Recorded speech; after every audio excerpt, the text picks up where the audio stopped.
per second. About. It's a little less, like 1.7 or some shit like that. But that's consistent. Even if you're out of battle, you're gaining that health.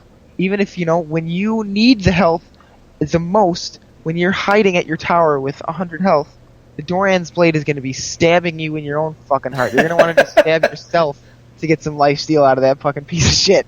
When you have the shield, you at least have that consistent regen, to lay back on. So I'll let you talk now. Yeah, I'm not a big fan of lifesteal in general, is part of the issue. Because even the items that give you more than 4% lifesteal, it still doesn't necessarily add up to that much. Obviously, it really starts to matter when you start doing more damage, and that way lifesteal has some value later on in the game, but I'm not a huge fan of it early on either. That being said, I have definitely gone in the middle and been up against, like a Teemo or something like that with a Doran's Blade, and it has worked out for him just fine. Yeah. It's not. I think Doran's Blade is fine on. Doran's Blade might be the better choice on very few champions. But continue. Yeah, exactly, and that's exactly the point I was going to make for sure. And one thing to note about all Doran's items is, dollar for dollar, they give you more bang for your buck than most of the plain items. For example, if you were just getting a longsword, if you're just getting a ruby crystal, if you do the math, what you're getting based on the gold you're spending, all of the Doran's items come out way ahead. Oh yeah, because just compare the Doran's Blade to the longsword. 10 damage, we'll just say it's the same cost. It's 20 gold less, but you get 4 less damage, but you gain 4% lifesteal and 120 health. That's a great trade-off. That's like fucking 2 damage. No, we'll ignore the shitty-ass lifesteal, and we'll call it 4 damage for 120 health. Yeah, which is pretty amazing. I feel that health has a huge, huge value early on. Yes. And of course, what you're doing is you're losing the ability to buy an item that you can upgrade later on. But that is it is a trade-off. Mm-hmm. And there was a time when I believed that, these Doran items, they're terrible. Why would you ever buy them? You're spending money for something you can't upgrade. Well, the fact of the matter is they're really, really good. And frankly, if it wasn't completely crazy, picking yourself up a set of boots and like 5 Doran's rings or something like that, you are getting a ton of bang for your buck. But at a certain point, you've got to look into upgrades. Yeah. But I agree. I think the reason I like the Doran's items and the reason I think that I wanted to cover them this week is that because in my opinion, although late game does change a lot, late game changes a lot of things. Some champions become really amazing, a Moo, etc. But early game sets the pace and the momentum. Like if you have that extra 100 hit points and that extra little bit of mana regen and AP from the Doran's ring, and they only have the AP, they don't have the health. And you get a kill on them, and then it starts to snowball. You're not looking at just the score of the game. You need to look at the mental aspect of it, where you have an extra 400 gold. They know that you have a gold advantage. They know you have a kill advantage. You now have a level advantage because you're alive and they're not gaining experience. And it just sets like a good mental position. And I think that the beginning of the game is crucial, and that's why the Doran's items have such a pretty solid place, especially in lower ranked games where almost everyone buys them, and mid elo games where a lot of people buy them, and I still think they're used in high elo games as well. Oh yeah, definitely. The shield especially. I think the Doran's shield shows up the most, and the ring second most. And the interesting thing about the shield is I have poo-pooed health regen a lot. That's one of the reasons I don't like Warmogs, right? Is because I completely ignore the health regen most of the time, and so it's not worth the money in my opinion. That being said, at the very beginning of the game, health regen is hugely, hugely valuable, and the Doran's Shield gives you that, so that, if you're getting harassed by the occasional range attack, or maybe you're getting hit by one of Fiddlestick's crows or something like that, well, the health regen from the shield will get you back up there. On the other hand, the ring is really interesting, because the ring's mana regen, for a lot of heroes, is the only mana regen you're going to need all game, especially maybe if you got some runes, or maybe you've got some masteries. Yep. This will keep you going, and I'm seeing the ring show up on a lot of heroes that you don't normally think of in terms of AP, but as long as Master Yi is the perfect example, because early on the AP is actually fairly good, because I believe it helps his Alpha Strike, so it does help him farm. And it helps his regen. And his heal, yeah. Yep. and then it gives him just enough mana regen to keep his abilities up, and that's it. Master Yi will never get any more regen, but because he's got the ring, he's going to be okay. So really, really high value items. Exactly. I mean, for my AP Scion, and I use AP other champ. I've been using Nidalee a little bit, sucking it up with her, but like, I have some runes that give me mana regen, and with the Doran's ring, like you said, that's all I need the entire game. Just that extra 5 puts you over the edge where it's like, okay, now I mean, if I use my abilities conservatively, then everything is going to work out, and I'm not going to be screwed for mana the whole time. Right.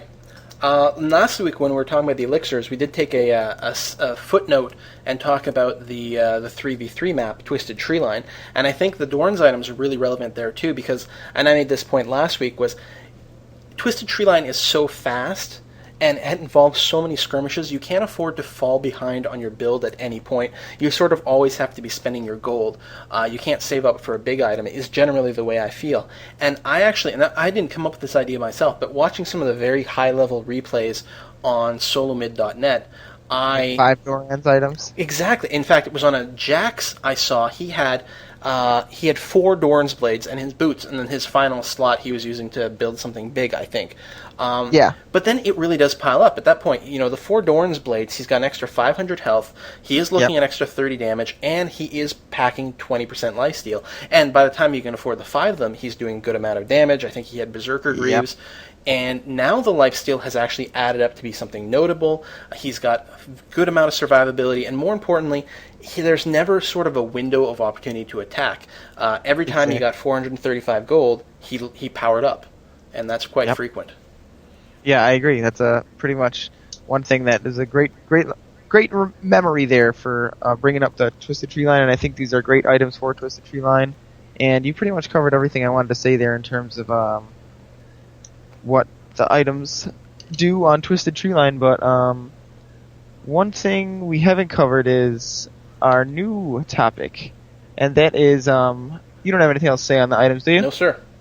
Alright, well, we're going to move on to Solo Mid, which is our new topic that we are going to be doing instead of debuff and buff of the week, and that is going to be me versus Quill. We had some people say that they wanted us to disagree. So, yeah, there's some things we disagree on, and one of those things is surrender times. So, we'll let Quill start this one off, and I'll let him enter his failed debate into our podcast. Right, so surrender time. The issue always comes up if you are in a game and it's not going so well, and you hit the 25-minute mark, a lot of times, and this partially depends on what elo you are on, there's the question of surrendering. When is the right time to surrender? When are you, losing so hard that it's time to do it? And my case is, there are very, very few games where it's worth doing red at 25 minutes.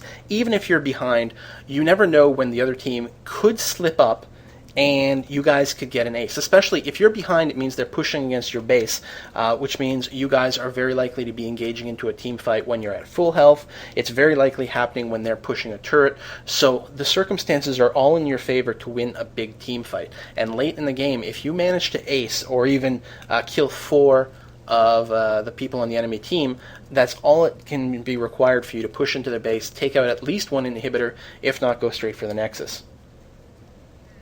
See, I mean, it is possible, but that's like, if they're already winning, okay, so like, well, first thing I want to say is that earlier today I went to McDonald's and I got a Mighty Kids meal with 6 chicken nuggets, and they gave me a Silver Surfer toy, and I think that this toy is made out of only lead and asbestos, because I'm getting a headache just looking at it.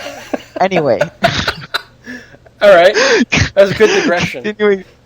Continuing on, surrender time. Like, I mean, I think it depends what you're like, how bad you're losing. Like, I mean, if you get first blooded at 30 seconds, I mean, it's time to pretty much just press escape and end game, because that game is over. No, I'm not really that crazy about surrendering, but I am an early surrenderer. I can't lie, and I think that it's because, say it's at 25 minutes and the kills are 20-10 in your favor, and they have all 6 of their outer towers, and you're only down by, let's say 4 towers, all 3 of the outer towers and in the mid, because that's a pretty standard situation. You've been down that far. It's not impassable. I'll give you that.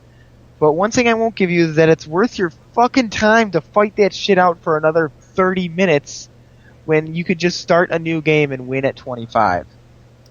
Oh yeah, I agree. Like, and I'm not one of these people who will refuse to surrender. I mean, those people are fucking ridiculous. And if the game is something like 30-5, it's absolutely, absolutely over. But in the case, and this was actually, I believe, what the situation was in our last game. Actually, weren't we ahead in kills? But let's say it was 20-10 against us, and yeah, we had 4 towers down. And if none of their towers are down, I may be tempted to surrender at that point. But if we've at least got a couple of them, or the team fights have been close, even though we've lost them, then I'd be tempted to at least give it one more team fight. Generally speaking, if I die at that point, if it's after 25 minutes, we engage in a big team fight and I die, then maybe. But I need that last team fight. I need to see it to believe it. Okay, I mean, I can. As much as this should be me versus you fighting each other all across the board, I can kind of agree with that. But like, I've seen the previous 25 minutes of team fights, and we're obviously not fucking winning this game. That's why we're down by 4 towers and 5 team fights, 10-20.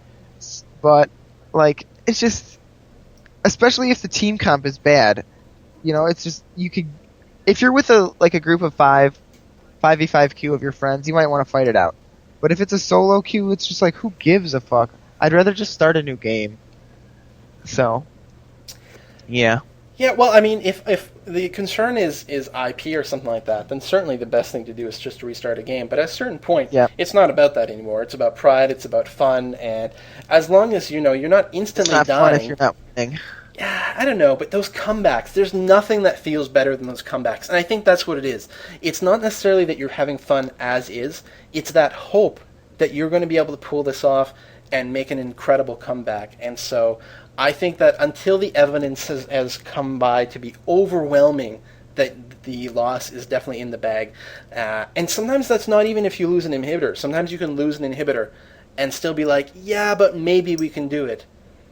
Oh yeah, and there's definitely been games where I've been there, but like you said, like you just said, you were like, the feeling of that comeback is worth it. For me, 35 minutes of wanting to fucking stab myself in the heart to get to that point is totally fucking not worth it. I'm like I just want to fucking slit my wrist and just die and face roll the keyboard and hope I'm playing Rise. Maybe I'll get a fucking kill.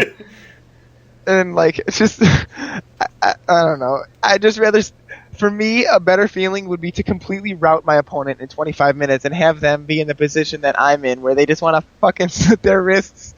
That makes me feel better, totally dominating a new set of opponents. These opponents already dominated me. I'll give them theirs. You guys made my asshole the size of a garbage can. Kudos to you. I'm moving on into new prey. All right. Well, I think we've pretty much hammered that one down. All right, so let's go into some of the viewer-submitted stuff. Yes, please. Okay, so we'll start off with whatever the first couple ones that you gave me. Shadowjin wants to know our thoughts on skins. I will start this one off because I have a couple things to say, but not too much. I think purchasing skins is a great way to support Riot, and I think Riot, as much as all the bitchers want to bitch and the haters want to hate, Riot is doing a great job with this 99% free game, and I think you guys need to deal with it. However, I'm not going to be buying any skins because I'm fucking poor as balls. So I use custom skins, and I fully support custom skins as well, and I'm glad Riot does too, for the most part. They're not completely against it, and they embrace their modding community. I really enjoy the custom skins, and that's kind of where my thoughts on skins. And if you want to spend money on Riot, I support you, and kudos to you for supporting a game that I enjoy to play. But I'm not going to be buying any myself.